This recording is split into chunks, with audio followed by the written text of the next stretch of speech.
Hello friends, welcome to सफलता मंत्र। दोस्तों, आज काफ़ी दिन बाद आप सभी के बीच में एक बार फिर से जो आपके प्रैक्टिस सेट थे, इंपॉर्टेंट क्वेश्चंस थे अलग अलग सब्जेक्ट के, आपकी पूरी तैयारी के लिए उन सभी को लेकर आए हैं। और आज एक बार फिर से ये जो पुरानी हमारी 500 प्रश्नों की सीरीज चल रही थी, उसी को आगे के कुछ महत्वपूर्ण क्वेश्चंस आपको देखने को मिलेंगे। तो क्लास में एंड तक जरूर बने रहिएगा और जैसा करते आए हैं वैसे ही सपोर्ट के साथ आगे की सभी क्लासेस को देखते रहिएगा। तो दोस्तों, आज हम लोगों का ये हिंदी का प्रैक्टिस सेट नंबर 12 है। 11 प्रैक्टिस सेट आपको पहले दे चुके थे, उसी के आगे आज आपको मिलेगा 12वां प्रैक्टिस सेट। इंपॉर्टेंट क्वेश्चंस होंगे, एक एक क्वेश्चन को समझिए, आंसर करिए और देखिए कितने क्वेश्चन आप लोग सही कर पाते हैं। टाइप किए क्वेश्चंस भी तैयार किए जा रहे हैं, जल्द ही उनको भी आप सभी के बीच में लाएंगे। तो ज़्यादा समय नहीं लेंगे, चैनल को सब्सक्राइब कर लीजिएगा, बेल आइकन को प्रेस कर लीजिएगा और जो हमारी पिछली क्लासेस हैं सभी सब्जेक्ट की, यूपी टेट सुपर टेट से रिलेटेड, उनको जरूर देखिएगा, लिंक नीचे दिया गया है। चलिए बढ़ते हम लोग पहले क्वेश्चन से। तो पहला क्वेश्चन आपके सामने है, जो विद्वान होते हैं कॉमा वे विनयी होते हैं, निम्न में कौन सा वाक्य है। ये आपको बताना है ये कौन सा वाक्य है। जो विद्वान होते हैं वे विनयी होते हैं, तो आपको पता होगा जहाँ जो वो कॉमा लग जाए इस प्रकार के वाक्य दिए रहते हैं, वो आपका मिश्र वाक्य के अंतर्गत आ जाता है। आपका सही आंसर यहाँ पर बी नंबर ऑप्शन हो जाएगा। आगे बढ़ते हैं क्वेश्चन नंबर सेकंड पर। निम्नलिखित वाक्यों में से शुद्ध वाक्य का चयन कीजिए। तो सेकंड नंबर क्वेश्चन में आपको शुद्ध वाक्य का चयन करना है। बोलते ही समझ में आ जाएगा, सिर्फ आपको जो मात्रा संबंधी गलती है वो देखनी है। विजय लिखती लिखती सो गया, विजय लिखता लिखता सो गई, विजय लिखता लिखता सो गए, या फिर विजय लिखते लिखते सो गया। तो बिल्कुल सही जो लिखा गया आपको बोलने से ही समझ में आ जाएगा, इतना इजी क्वेश्चन है और इसका आपका डी नंबर ऑप्शन सही हो जाएगा। याद रखिएगा, क्वेश्चन नंबर सेकंड का डी ऑप्शन बिल्कुल क्लियर दिया गया है। क्वेश्चन नंबर थर्ड की ओर हम लोग बढ़ते हैं। निम्नलिखित वाक्यों में से शुद्ध वाक्य का चयन कीजिए। तो इनमें आपको शुद्ध वाक्य का चयन करना देखना है। तो इसको भी एक बार, बस नदी पर गिर पड़ी, बस नदी पर में गिर पड़ी, बस नदी में गिर पड़ा, या फिर बस नदी में गिर पड़ी। तो इसमें भी आपको बोलते ही पूरी प्रॉब्लम, पूरी जो त्रुटि थी वो समझ में आ गई होगी कि ऊपर के तीनों में कुछ ना कुछ कमी दी गई है। डी नंबर ऑप्शन जो हमारा दिया गया, बस नदी में गिर पड़ी, ये बिल्कुल करेक्ट हो जाएगा, बिल्कुल सही हो जाएगा। क्वेश्चन नंबर 3 का डी नंबर ऑप्शन बिल्कुल सही है। चलिए आगे बढ़ते हैं क्वेश्चन नंबर 4 पर। क्वेश्चन नंबर 4 क्या दिया गया, मुख मयंक सम मंजुष मनोहर में कौन सा अलंकार है। कुछ अलंकार के इंपॉर्टेंट क्वेश्चन आपको आगे तक देखने को मिलेंगे, तो आप लोग समझ कर आंसर करिएगा। देखिए आपके सभी एग्जाम में कम से कम 2 अंक अलंकार से जरूर बनते हैं, मोस्टली आपके यूपी टेट में।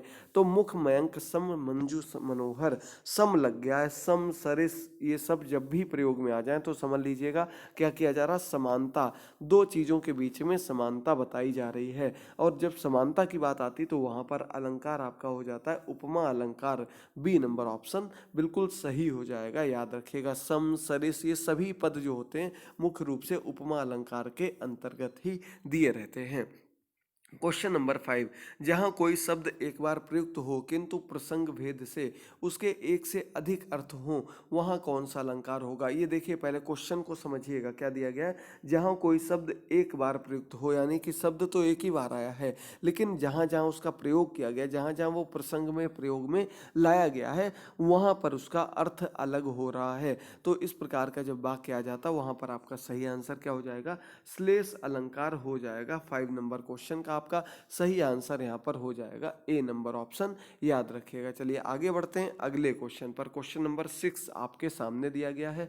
अंबर पनघट में डूबो रही तारा घट ऊषा नगरी में कौन सा अलंकार है। अंबर पनघट में डूबो रही तारा घट ऊषा नगरी में कौन सा अलंकार है। तो दोस्तों यहाँ पर देखिएगा, अंबर पनघट में डूबो रही है, कैसी है, तारा घट ऊषा नगरी है, तारों से घिरी हुई ऊषा नगरी है। यानी कि यहाँ पर क्या किया गया, यहाँ पर सीधे सीधे कोई समानता नहीं बताई गई, ना ही कोई अंतर बताया गया, सीधे सीधे यहाँ पर रूप दे दिया गया है।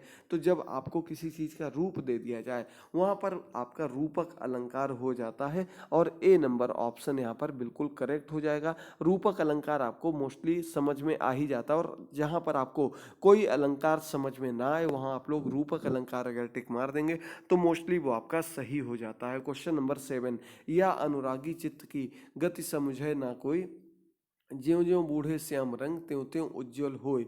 तो ये आपको बताना है क्या लिखा गया। इस अनुरागी चित्त की जो गति है, जो इसकी चाल है, वो कोई समझ नहीं सकता। जैसे जैसे इसका एक उदाहरण दिया गया, जैसे जैसे श्याम रंग श्याम रंग बढ़ता है वैसे वैसे वो चमकदार होता चला जाता है।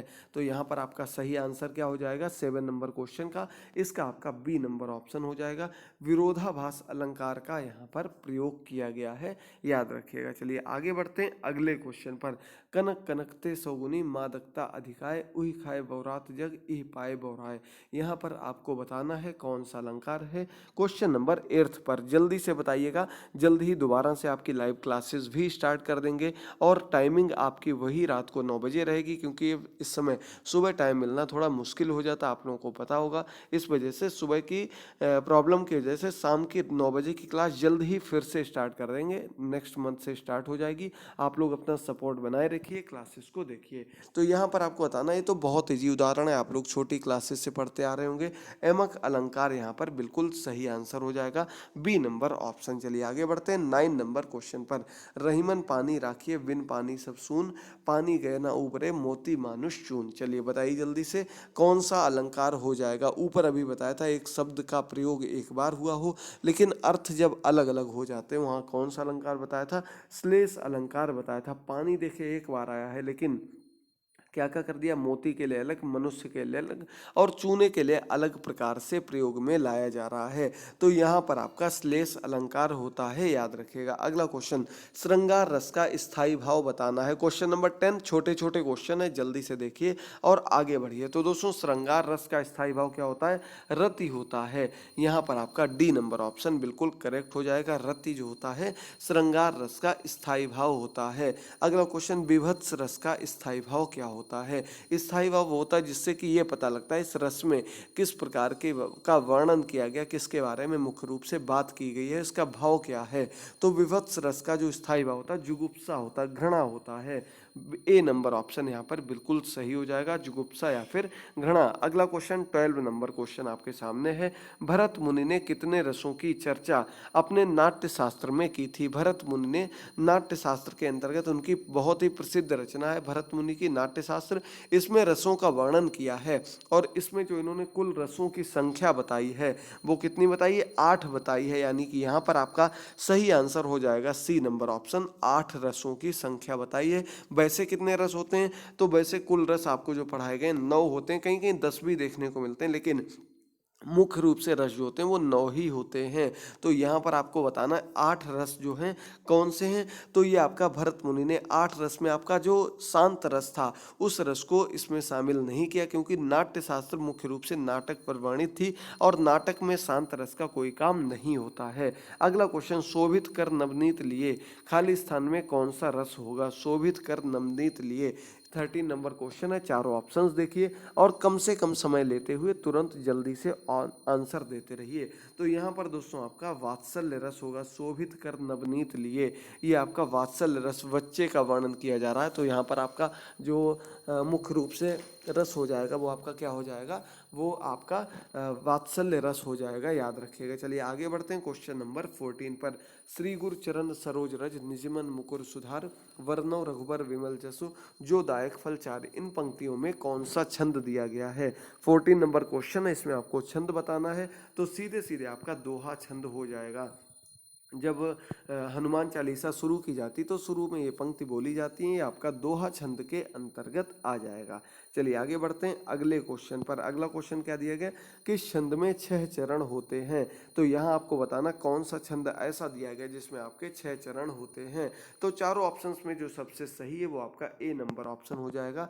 छप्पय छंद जो है उसमें आपके कुल मिलाकर कितने 6 चरण होते हैं, याद रखिएगा। चलिए आगे बढ़ते हैं क्वेश्चन नंबर 16 पर। 16 नंबर क्वेश्चन आपके सामने है। क्या दिया गया, रोला के प्रत्येक चरण में कितनी मात्राएं होती हैं।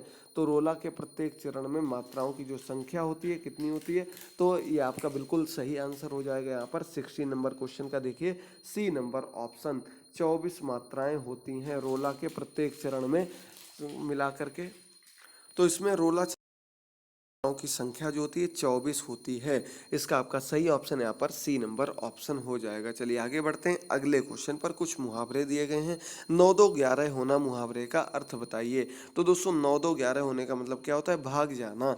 पुलिस को देखकर चोर 9 2 11 हो गए, यानी कि रफू चक्कर हो जाना यहाँ पर बिल्कुल करेक्ट दिया गया है। डी नंबर ऑप्शन आपका बिल्कुल सही हो जाएगा। चलिए आगे बढ़ते हैं 18 नंबर क्वेश्चन पर। बहुत ही अच्छे क्वेश्चन है। क्लास पसंद आए तो लाइक जरूर करते रहिएगा दोस्तों। छठी का दूध याद आना मुहावरे का अर्थ क्या होगा?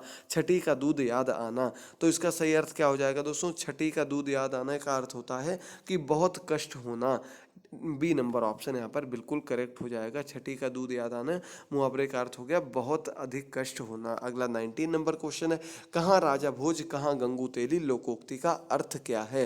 कहाँ राजा भोज कहाँ गंगू तेली, चलिए बताइए 19 नंबर क्वेश्चन।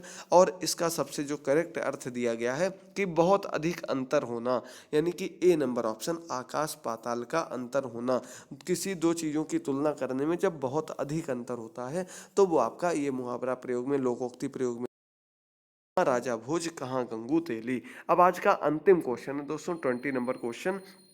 इसके बाद इसकी आपको पूरी जो हमारा ये प्रैक्टिस सेट है इसका लिंक भी, इसकी जो पीडीएफ फाइल है वो भी आपको हमारे टेलीग्राम चैनल पर मिल जाएगी।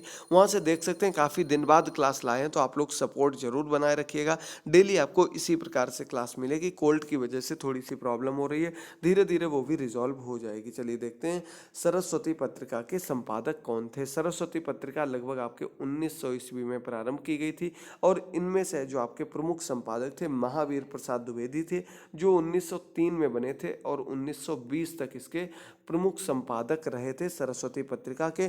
इसका संपादन जो होता था, इसका जो प्रारंभ किया गया था प्रयागराज यानी कि इलाहाबाद से किया गया था सरस्वती पत्रिका का संपादन। सही आंसर आपका बी नंबर ऑप्शन यहाँ पर हो जाएगा। आज के सभी 20 क्वेश्चंस कंप्लीट हुए। उम्मीद करते हैं आपको क्लास पसंद आई होगी। अगर पसंद आई तो लाइक करते रहिए, शेयर करते रहिए, चैनल को सब्सक्राइब करना मत भूलिए। मिलते हैं अगली क्लास में, तब तक अपना ख्याल रखिए। थैंक यू दोस्तों, गुड बाय, टेक केयर।